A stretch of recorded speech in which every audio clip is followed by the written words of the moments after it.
इस वीडियो में हम लोग बात करने वाले हैं एडिशन थ्योरम की, कि एडिशन थ्योरम होता क्या है। अगर कोई सम दिया है तो हम उसको देख करके कैसे पहचाने कि ये एडिशन थ्योरम का ही क्वेश्चन है। ये सारी चीजें मैं आपको पूरा डिटेल में बताऊंगी। उसके बाद आपको फॉर्मूले भी दूंगी जिनकी मदद से आप लोग क्वेश्चन को सॉल्व कर सकते हो। ठीक है, तो एडिशन थ्योरम बिल्कुल भी हार्ड नहीं है, बहुत ही ईजी है, बस आप ध्यान से मेरी बात को सुनते रहिएगा। ठीक है, तो चलिए स्टार्ट करते हैं। तो एडिशन थ्योरम मतलब क्या होता है स्टूडेंट, देखो जैसे जब भी ये एडिशन थ्योरम का क्वेश्चन आएगा ना, तो वहां पे आपसे दो चीजों की प्रोबेबिलिटी पूछी जाएगी। कितने चीजों की?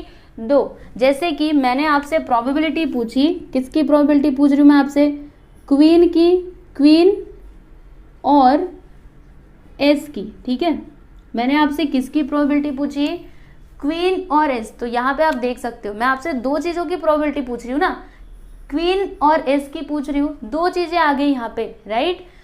तो जब भी इस टाइप का क्वेश्चन आया, यानी आपको समझ जाना है कि एडिशन थ्योरम का ही क्वेश्चन है। ठीक है, दो चीजें रहेंगी, क्वीन और उनके बीच में ऐसे इस तरीके से रहेगा, और क्वीन और एस। उसी तरीके से मैंने आपसे एक और सवाल पूछा, एक और की प्रोबेबिलिटी मैं आपसे पूछ रही हूँ, किंग और रेड कार्ड्स। ठीक है, तो यहाँ पे भी आप देख सकते हो जो दो चीजें आ गई, किंग आया और रेड कार्ड्स आ गए, इन दोनों की प्रोबेबिलिटी हमको बतानी है। तो ये भी किसमें आएगा? एडिशन थ्योरम में ही आएगा। अभी तक क्या होता था, इसके पहले तक क्या होता था, आपसे बस किसी एक चीज की ही प्रोबेबिलिटी पूछी जाती थी। जैसे अगर मैं आपसे किंग की प्रोबेबिलिटी पूछ रही हूँ तो बस किंग ही रहेगा।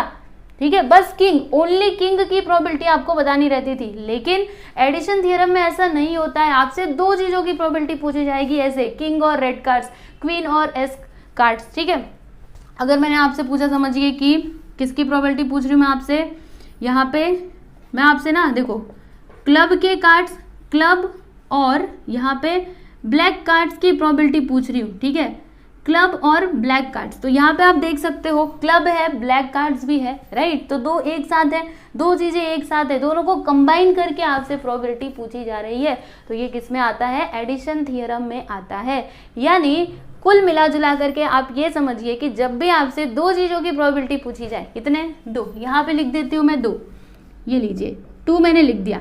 जब भी आपसे दो चीजों की प्रोबेबिलिटी पूछी जाए तो आप समझ जाइए कि वो क्वेश्चन कौन से थ्योरम से सॉल्व होगा। तो वहां पे हम लोग एडिशन थ्योरम का ही यूज करेंगे।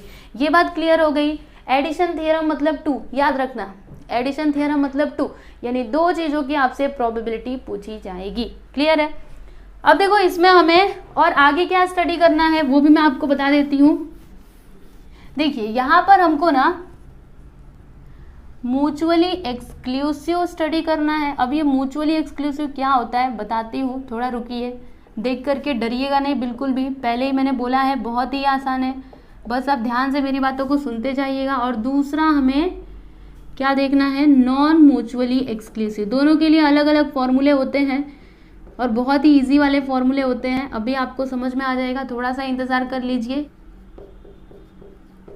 तो अब देखिए ये म्यूचुअली एक्सक्लूसिव क्या होता है। तो म्यूचुअली एक्सक्लूसिव मतलब क्या, जैसे कि मैंने आपसे पूछा, देखो किंग और एस की प्रोबेबिलिटी मैंने आपसे पूछी। ठीक है, तो अब आप मुझे बताइएगा किंग और एस में कुछ कॉमन है क्या? किंग तो अपने अलग पत्ते होते हैं, एस तो अपने अलग पत्ते होंगे, है ना। जैसे किंग का अगर मैं बात करूं तो एक पैक के अंदर कितने किंग होते हैं? 4। तो ये देखो ये 4 कार्ड्स हो गए किंग के। ठीक है, और एस के कितने कार्ड्स होते हैं? एस के भी 4 होते हैं पैक के अंदर, तो ये एस के कार्ड्स हो गए। अब बताइए इसमें कुछ कॉमन है क्या? नहीं नहीं, ये तो अलग है, किंग के तो 4 अलग, एस के 4 अलग, यानी वो किस टाइप में आ जाएगा? तो म्यूचुअली एक्सक्लूसिव में आ जाएगा। यानी क्वेश्चन में अगर आपसे किंग और एस की प्रोबेबिलिटी पूछी गई, ठीक है, किंग और एस दोनों अलग अलग है, तो फिर आप समझ जाइए कि वो किस टाइप का क्वेश्चन है। तो म्यूचुअली एक्सक्लूसिव टाइप का क्वेश्चन है। ठीक है, वहां पे क्या है? Mutually exclusive. अब मैं आपको ये क्यों बता रही हूँ, ये क्यों बता रही हूँ, क्योंकि म्यूचुअली एक्सक्लूसिव और नॉन म्यूचुअली एक्सक्लूसिव के लिए अलग अलग फॉर्मूले हैं। ठीक है, तो जब आप ये क्वेश्चन पहचान पाओगे कि ये म्यूचुअली एक्सक्लूसिव है, तभी तो आप ये फॉर्मूला यूज कर पाओगे ना, नहीं तो आपको पता ही नहीं चलेगा ये म्यूचुअली है कि नॉन म्यूचुअली। तो फिर आप कौन सा फॉर्मूला लगाओगे, बताओ मुझे। इसीलिए इसको समझना बहुत ही जरूरी है। म्यूचुअली एक्सक्लूसिव मतलब क्या? दोनों में कुछ भी कॉमन नहीं है। कुछ कॉमन है क्या, बताओ मुझे। ये तो सभी किंग के कार्ड्स हैं और ये सभी एस के कार्ड्स हैं, कुछ भी इसमें कॉमन नहीं है। कॉमन है? नहीं नहीं, कुछ भी कॉमन नहीं है। तो ये किस में आ जाएगा? म्यूचुअली एक्सक्लूसिव में आ जाएगा, किंग और एस, ठीक है।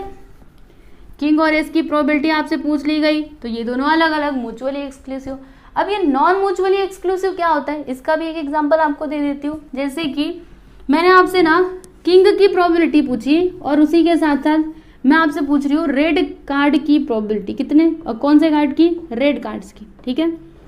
अब जरा मुझे ध्यान से सोच समझ करके बताइएगा, एक पैक के अंदर 4 किंग होते हैं, ठीक है, अच्छी बात है, और पैक के अंदर रेड कार्ड्स कितने होते हैं, तो 26 रेड कार्ड्स होते हैं। अब मुझे बताइए ये 26 रेड कार्ड्स के अंदर 2 किंग भी तो होंगे, होगा कि नहीं, 2 किंग भी होगा ना, 26 रेड कार्ड्स हैं तो उसमें 2 किंग भी होंगे। तो ये जो पैक के अंदर 4 किंग है उनमें से ये 2 तो कॉमन हो गए, समझिए ये रेड का है ये भी रेड का है, तो ये दोनों तो कॉमन हो गए, इसी पैक में आ रहे हैं, मतलब इसी 26 में आ रहे हैं, राइट। तो इसमें कुछ तो कॉमन है ना, ये जो किंग के कार्ड्स हैं ये तो कॉमन है। तो फिर अगर आपसे ऐसा कुछ क्वेश्चन पूछा गया यानी आप समझ जाइए कि वो किस में आ जाएगा, नॉन म्यूचुअली एक्सक्लूसिव में आ जाएगा, मतलब इसमें कुछ तो कॉमन है, ठीक है। इसमें क्या होता है, नो कॉमन, कुछ भी यहाँ पे कॉमन नहीं रहना चाहिए, और ये नॉन म्यूचुअली मतलब कुछ तो कॉमन हो, ठीक है, कॉमन रहना चाहिए। ओके, जैसे मैंने यहाँ पे एग्जांपल भी लिख देती हूँ ताकि आपको अच्छे से समझ में आए। किंग और रेड कार्ड्स, ठीक है, किंग और रेड कार्ड्स की प्रोबेबिलिटी पूछी गई यानी वो नॉन म्यूचुअली एक्सक्लूसिव में ही आएगा। एक और एग्जांपल ले लेते ना, जैसे कि मैंने आपसे अभी, चलो ये किंग और कार्ड का तो बहुत हो गया, अब मैंने आपसे एक डाई को थ्रो करवाया, ठीक है, तो वहां पे सैंपल स्पेस क्या हो जाएगा, 1 2 3 4 और 5 और 6, ठीक है। अब मैं आपसे प्रोबेबिलिटी पूछ रही हूँ, किसकी प्रोबेबिलिटी पूछ रही हूँ पता है, 1 और 3 की प्रोबेबिलिटी मैं आपसे पूछ रही हूँ। तो 1 और 3 का कुछ कनेक्शन है क्या, इन दोनों में कुछ कॉमन आएगा, नहीं, 1 तो अलग 3 अलग, राइट, 1 अलग 3 अलग, तो ये किस में आ जाएगा, म्यूचुअली एक्सक्लूसिव में। और यही अगर मैंने आपसे किसकी प्रोबेबिलिटी पूछी, मैं आपसे पूछ रही हूँ, देखो मिटा दो पहले इसको, फिर मैंने आपसे पूछा नेचुरल नंबर्स और इवन नंबर्स, ठीक है, नेचुरल नंबर्स और इवन नंबर्स की आपसे प्रोबेबिलिटी मैंने पूछ ली, तो बताइए इसमें कुछ कॉमन आएगा। अगर मैं नेचुरल नंबर बोल दूं तो ये सभी नंबर्स आ जाएंगे, राइट, नेचुरल नंबर्स मतलब ये जो इवेंट रहेगा इसमें ये सारे नंबर्स आ जाएंगे, और इवन नंबर बोलूं तो 2 आएगा, 4 आएगा, 6 आएगा, मतलब इन दोनों में कुछ तो कॉमन है ना, नेचुरल नंबर में पूरे, इवन नंबर में ये आएगा ये आएगा ये आएगा, तो ये जो 2 4 6 है ये नेचुरल नंबर में भी आ रहे हैं, मतलब ये क्या है, कॉमन है, यानी ये किस टाइप का हो जाएगा, नॉन म्यूचुअली एक्सक्लूसिव वाला क्वेश्चन होगा, ठीक है। ये बहुत इंपॉर्टेंट है, इसको अगर आप समझ गए तभी तो फॉर्मूला यूज कर पाओगे, नहीं तो कैसे यूज करोगे, ठीक है, इसीलिए इसको समझो। म्यूचुअली एक्सक्लूसिव मतलब नो कॉमन, कुछ भी कॉमन नहीं है, और नॉन म्यूचुअली मतलब कुछ तो कॉमन है, ठीक है, भले ही वो एक ही एलिमेंट हो, एक ही कॉमन हो तो भी चलेगा, तो उसको आप क्या बोलोगे, नॉन म्यूचुअली, एक या फिर एक से ज्यादा कॉमन एलिमेंट्स उसमें हो सकते हैं। बात क्लियर हुई आपको। चलिए अभी मैं आपको फॉर्मूले बता देती हूँ जल्दी से, फिर उसके बाद इस लेक्चर को यहीं पे खत्म करेंगे।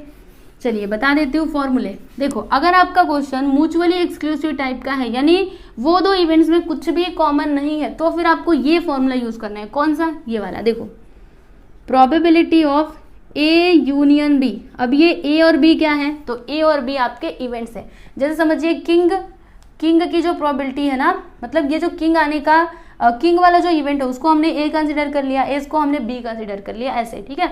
आपसे 2 चीजों की प्रोबेबिलिटी पूछी जाएगी, तो पहले को आप ए कंसिडर करोगे, दूसरे को आप बी कंसिडर करोगे, ठीक है।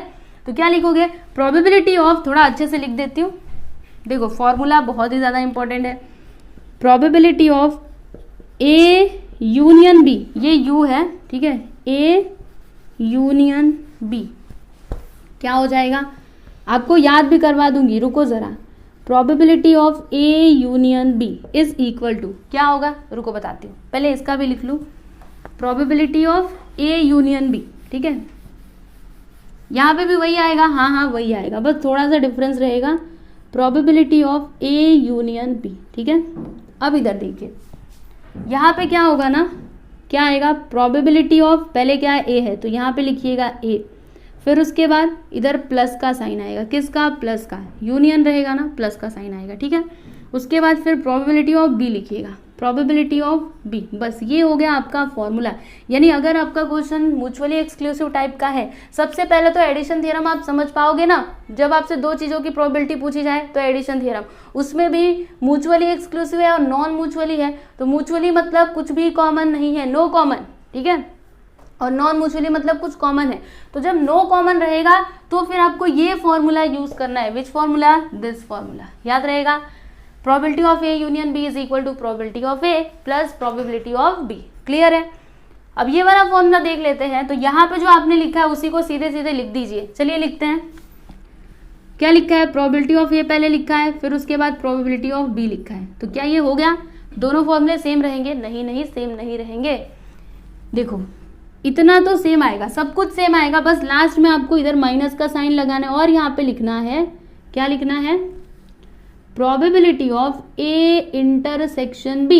यानी इन दोनों में जो भी कॉमन रहेगा, ए और बी में जो भी कॉमन रहेगा उसकी प्रोबेबिलिटी को माइनस कर देंगे। देखो जो आपका इवेंट ए रहेगा उसकी प्रोबेबिलिटी निकालो, फिर जो इवेंट बी है उसकी प्रोबेबिलिटी निकालो, दोनों को प्लस करो और उसमें से माइनस कर दो, और जो उन दोनों का इंटरसेक्शन रहेगा यानी जो कॉमन रहेगा, ठीक है, उसकी प्रोबेबिलिटी को आप लोग माइनस कर दीजिए। तब आपको क्या मिलेगा?